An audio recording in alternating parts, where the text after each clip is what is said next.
Not all of our minisodes need to be from listeners. In fact, places or lesser-known cases can sometimes take us to dark realms.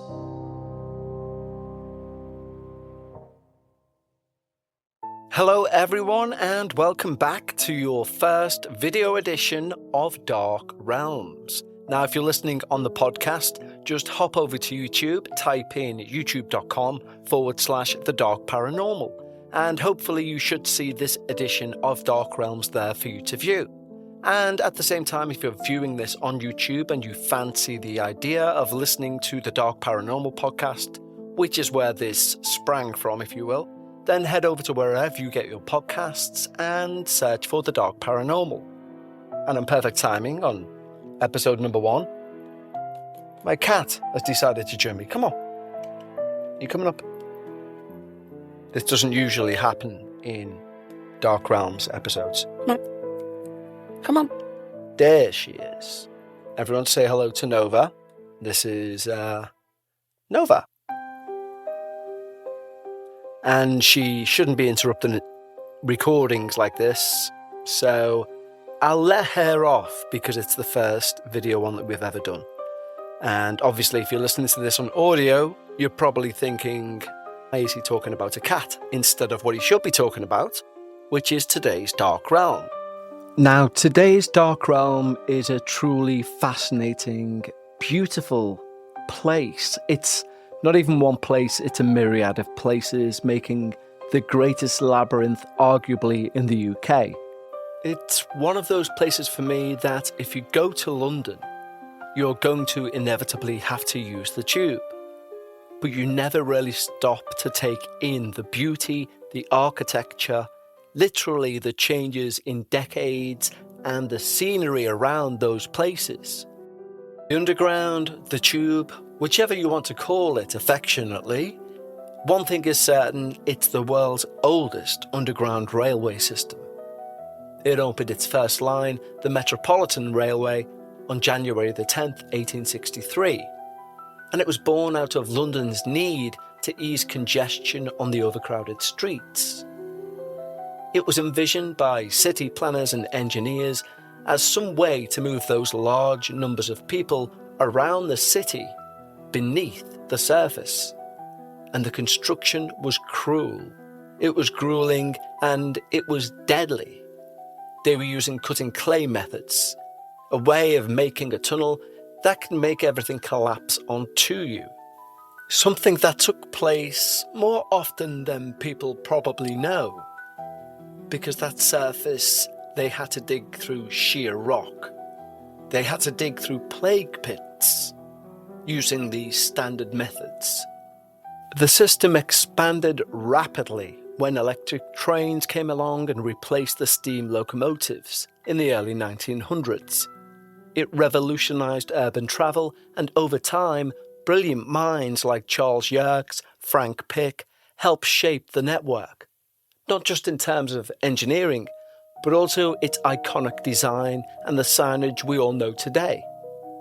The underground spans 272 stations and 250 miles of track.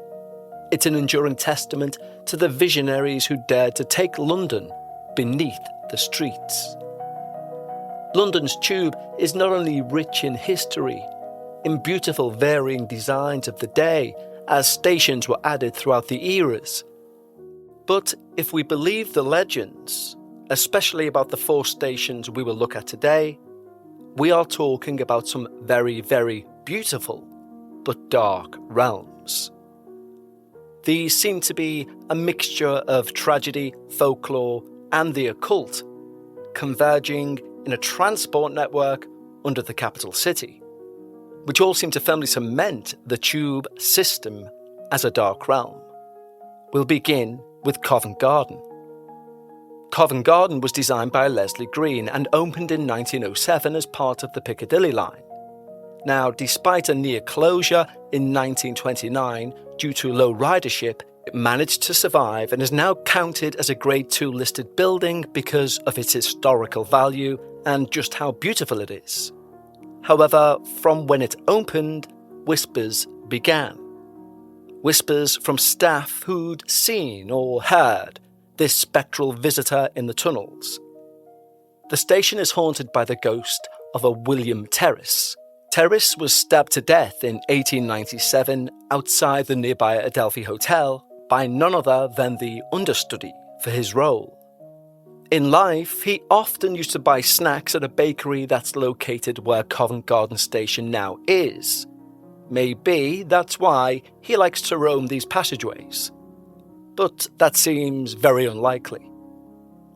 Terrace's tall, cloaked figure has been seen by numerous staff roaming the empty platforms.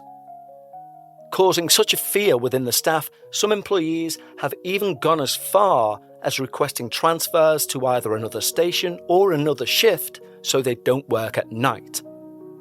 I saw a tall man wearing a grey suit, a funny collar, white gloves, looking at me from the anteroom. The thing disappeared.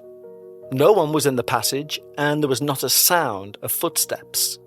That's a quote from foreman Jack Hayden, describing his 1955 encounter with a Covent Garden ghost. In one terrifying episode from the 1950s, staff even held a séance to try and identify the restless spirit. A London Underground foreman, who also considered himself something of a spiritualist, sketched the apparition's features. When everyone was shown photographs of Terrace, they all exclaimed, "That's him." To this day, Terrace's ghost is blamed for inexplicable events, footsteps, an oppressive atmosphere, all taking place in the Covent Garden passages. Those who've seen the figure describe an unsettling silent apparition in old-fashioned clothing, cloaks, gloves. It's said that Terrace's spirit may be seeking revenge for his untimely death. Or maybe continuing his old routine, going to that bakery that once stood there. Either way, the sight of this gentleman ghost in the dim shadows has terrified some people so much they've literally resigned. We could think of Terrace's apparition as merely stone tape theory, the idea that some activity, i.e. his death, has found its way into the walls, seeped into the history of the surrounding area, and if the conditions are right, he will arrive and show himself to whoever. But given the fact the foreman's quote says he looked at him directly, that would imply sentience. So who even knows if we're dealing with Terrace's ghost or something darker taking the form of Terrace? Now let's move on to our next station, Farringdon Station. Now this Victorian station was built near the Chick Lane area, notorious for crime, and not all of Farringdon's history is proud, shall we say. Beneath its tracks lies a grim tale. Anne Naylor, a 13-year-old hatmaker's apprentice, was murdered in 1758 by her cruel employers, and her body discarded on this spot. Soon after the station's construction, people reported unnerving things, screams echoing through Farringdon's tunnels. According to London law, they are the death cries of Anne, also known as the Screaming Spectre, replaying endlessly in the darkness. Over the years, countless passengers and staff have all claimed to hear the horrific screams of Anne, to the point that even grown men have been left shivering. Some travellers refuse to linger on the platform. One author notes that if you stand on the platform, alone, at night, you may hear Anne Naylor's shrieks, echoing down those empty and dark tunnels. Witnesses describe the scream as sounding very faint to begin with, growing ever louder like an oncoming train, before becoming a deafening cacophony within your own ears. Yet whenever inspectors search for the source, they find nothing at all, no living sound. The sound isn't due to any delays on the line, said one investigator. And the backstory of Anne does make it not only more unsettling, but much more terrifying. You see, where she was an apprentice, she was beaten, starved, and finally killed, and her body dumped where the station now stands. Some say it's her restless spirit that can't move on. Farrington's phantom doesn't appear visually. Instead, it pierces the silence with an agonised wail. For anyone who hears it, especially in the dead of night, as you could imagine, it's a harrowing experience, especially alone. It brings with it a brush of centuries-old crime. Paranormal researchers often cite this haunting as a classic example of a residual ghost, a traumatic event replaying itself over and over again, or stone tape theory as mentioned with the Covent Garden ghost. Either way, it's horrific to think of how people, especially children, were treated back in those days. But I think we're starting to move into the two darkest underground stations of the Tube. Because next, we're going to look at Bank Station. And if there was ever a name given to a spectre or a spirit, that definitely had the potential to strike the fear of God into anyone, it would be the spectre that allegedly haunts Bank Station. And her name is the Black Nun of Threadneedle Street. Bank Monument is a labyrinth complex in the city. It was first opened in 1900 during the expansion of the underground itself. Bank Station is... Let's have a quick break to ask you a personal question. Are you feeling overwhelmed by hormonal changes? If you're a woman, you're definitely not alone. There are more than 1,000 hormone disruptors living rent-free in our environment right now. Our food, our water, the air we breathe, the clothes we wear, our skincare. You would not believe the amount of things that can mess with our hormones. Even nature likes to put us through hormonal changes, premenopause, menopause, and while it's a natural process, it doesn't mean you're meant to suffer through it. And the good news is, you don't have to suffer through it anymore because we now have Hormone Harmony, a formula made with only herbal ingredients that are shown to reduce hormonal symptoms in women of all ages. Happy Mammoth, the company that created Hormone Harmony, is dedicated to making women's lives easier. And that means using only science-backed ingredients that have been proven to work for women. They make no compromise when it comes to quality, and it shows. Hormone Harmony is not just a hormone-supporting supplement, it's become a phenomenon. Women cannot stop talking about it on social media. A bottle of Hormone Harmony sells every 24 seconds. And the biggest benefit? Feeling like myself again. That's what women mention over and over in their over 30,000 plus reviews for Hormone Harmony. For a limited time, you can get 15% off your entire first order at happymammoth.com. Just use the code DARKParanormal at checkout. That's happymammoth.com and use the code DARKParanormal for 15% off today. Named for the Bank of England, which sits directly above it, and its tunnels weave beneath the sites of old churches, crypts. The station's history is so scarred by tragedy. It was built over a plague pit, a mass grave from the 17th century, and later struck by a World War II bomb in 1941, killing 56 people. So maybe it's no surprise, then, that Bank is steeped in this supernatural lore. The most famous apparition here at Bank is Sarah Whitehead, the Black Nun of Threadneedle Street. In 1812, Sarah's beloved brother, Philip, a Bank of England clerk, was executed for forgery. Heartbroken, Sarah began haunting the bank's courtyard daily, dressed in black mourning clothes and asking for her brother. She apparently kept this up for years and earned the nickname the Black Nun. In her death, her sorrow supposedly continued beneath the streets. And since the 19th century, both passengers and staff at Bank Station have all reported seeing a woman dressed in antiquated mourning clothes, complete with veil, shimmering through the station's dimly lit passages. Then there's a putrid smell that sometimes wafts through the tunnels with no earthly explanation. It often comes with an overwhelming sense of despondency and depression.